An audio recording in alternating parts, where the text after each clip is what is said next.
Yo, what's up, nerds? So I made a short about it. Slime Against Humanity, fun card, Dragons Approachy, whatever. I like it a lot, and I thought, hey, let's build a commander deck.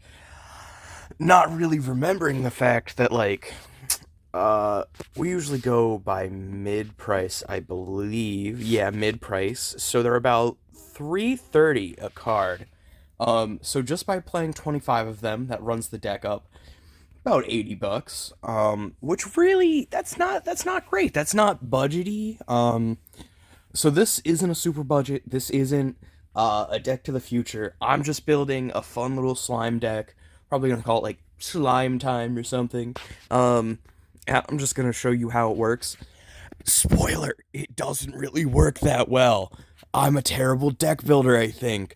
Um, but Vile Smasher the Fierce is going to be one of our two partner commanders. Um, it really, we just really, I wanted color. I wanted to be able to play a three color deck. So that's the reason why Vile Smasher's here. And then Slurk All Ingesting is our secondary commander. So it's an ooze, which is cool. Like that fits with Slime Against Humanity's thing. And then it enters with 5+1/+1 counters, and when it or another creature you control dies, if it had a +1/+1 counter on it, put a +1 counter on each creature you control with a +1/+1 counter. So all the slimes that Slime Against Humanity creates have +1/+1 counters. So Slurk is going to be able to pass those around, and it means that when one's destroyed, your board isn't really suffering as much. Scavenging Ooze is going to be graveyard removal. It's also an ooze, and it has a +1/+1 counter ability, so that's cool. Biowaste Blob is going to pump up all the oozes, and it'll copy itself. The other reason we have Vile Smasher is because it's like 3 mana cost, so Biowaste Ooze should be able to start copying itself pretty fast. Gelatinous Cube is kind of removal, also an ooze. Necrotic Ooze can copy something from a graveyard. It's really, we don't have many things to go with it. It's kind of just if an opponent has something, it could be really good. Uh, Uchelada or Ukilan.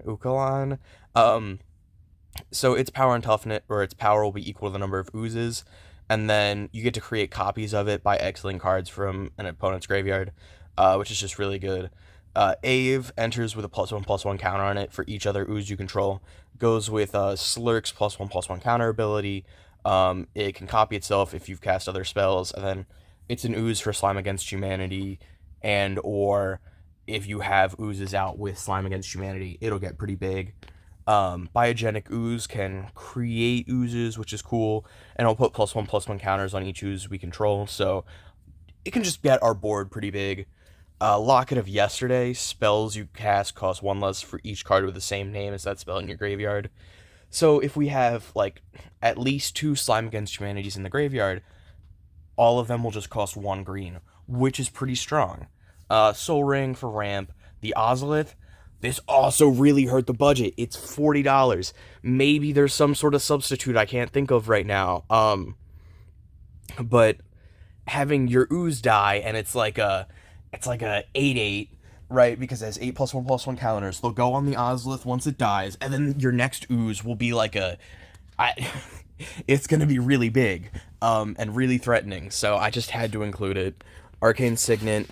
Um, I wanted to keep the deck under $200, so some of the ramp really isn't that great. We got Charcoal, Fire Diamond, Signets, Mindstone, Rakdos Signet, Spellweaver Helix. So you remove 2 sorcery cards in.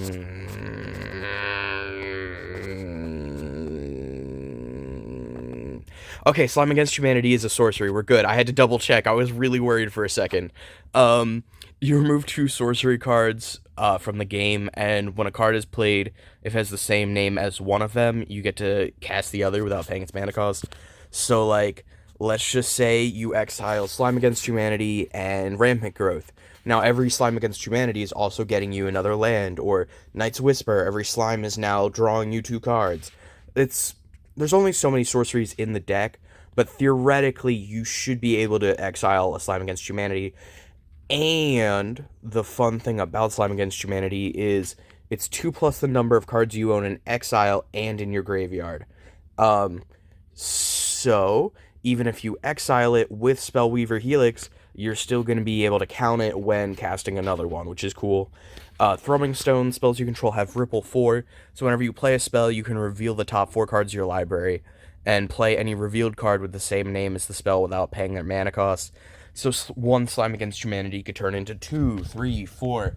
As long as you can just keep going. I believe there's 25 in the deck. So that means if we're saying you start with a 99 card library, and we're just going to count it as their 25 over 99, that's a 1 in 4 chance. So theoretically, if you're rippling 4, you could possibly hit one every single ripple. Unlikely, but it's possible. Surgical Extraction. It's a weird choice here, but the interesting thing you can do is you play Slime Against Humanity, you put it on the stack, and then you pay the 2 life to cast Surgical Extraction from your hand.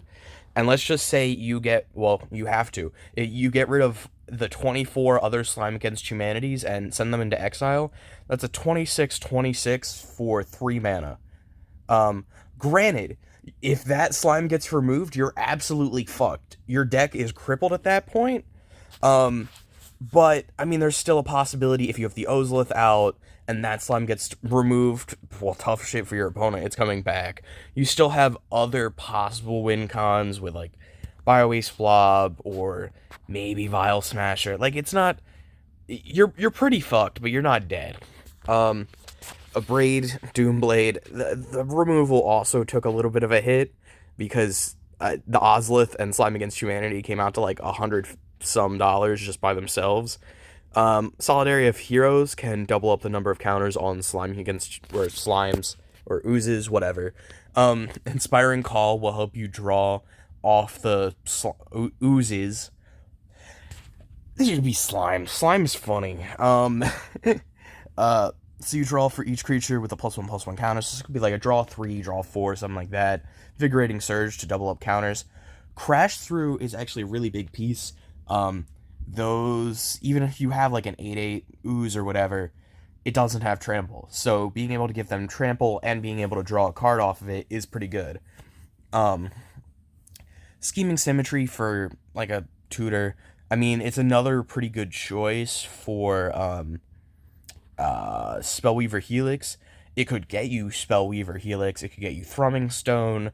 It could get you Biogenic Ooze. Like, there's cards you want to be getting out of the deck. If you want to pull off the whole Surgical Extraction thing, you could grab that. Nature's Lore for ramp. Night's Whisper for draw. Rampant Growth for ramp. Demonic Bargain. So exiling the top 13 cards and then searching isn't always great. However, again, Slime Against Humanity counts when it's in exile. So if you exile like 3-4 of them, that's a whole lot of value for just the 3 mana, and then you get to search for a card. Which you could just search for another Slime Against Humanity, or something better. Slime Against Humanity itself, of course, 25 copies of it.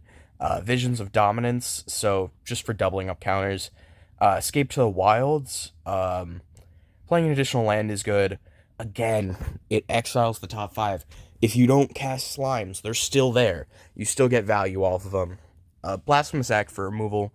Pyromancer Ascension. So this would usually be terrible in Commander, but because we have 25 of the same sorcery, we just have to cast 3 of them. Have 1 in the graveyard, and then cast 2 more, and then it'll get the 2 quest counters.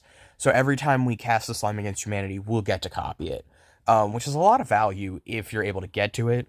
Harness the Storm. Whenever we cast a Slime Against Humanity, we get to cast another one from the graveyard. Sure, you have to pay for it, but as long as you can pay for it, it's pretty solid. Nantuko Shrine. So you get X 1/1 squirrels, or X the number of cards in all graveyards with the same name.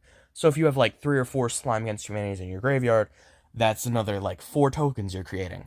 It's not a lot, but it's always an option. It can help you fill your board. It can give you blockers. Arcane Bombardment, again, when they're in exile, they still count. So it doesn't really matter that you're exiling them from your graveyard and being able to go Slime Against Humanity to go exile one from your graveyard to cast another slime against. Like it can be pretty good, help you go off. Evolving Wilds, the land base is up and down. As you can see by mana cost, because there's so many slime. Slime time, slime against humanity, whatever. There's 43 green, and everything else is pretty low. So there's like a lot more forest than everything else. So it's going to be important to get Evolving Wilds. 14 forests. Kessig Wolf Run is another way to give your creature trample. Mossfire Valley, mountains, Necroblossom Snarl, Roadside Reliquary, 4 draw, and there's a couple enchantments and a good number of artifacts. So you're going to be drawing at least one, if not two. Rockfall Vale, Savage Lands, Shadowblood Ridge, Sheltered Thicket, Skarg, just another option for trample. Smoldering Marsh, Sulphurous Springs, Swamps, Temple of Abandon, Temple of Malady. So, like, I don't know, the deck almost feels precon-esque to me. I feel like if there was to be a Slime Against Humanity precon, a lot of these cards would be here. So I mean, I guess I somewhat followed like a Wizard's design principle, but it's definitely not my greatest deck. I guess we'll do a little test hand just to show it off. So I guess we'll keep probably something like Forest into. I think we want to run out Rakdos Signet. Uh, Temple of Malady tapped, scry 1. Harness the Storm. Bottom. No, I don't want to look at the.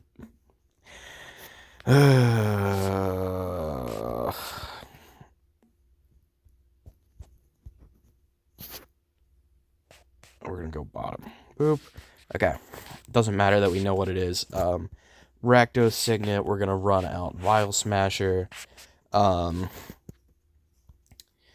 for Slime. It'll hit a random opponent for 3. We'll create a 2/2 slime token. Go for Forest. Slime Against Humanity. We create a 3/3. Slime Against Humanity. We create a 4/4. Smoldering Marsh enters untapped. Go for Inspiring Call. So we have 3 creatures with +1/+1 counters. So we would draw 1, 2, 3. I think we would then probably cast Helix, and we're going to exile 2 Slime Against Humanities, and then go. Wait, how does that work?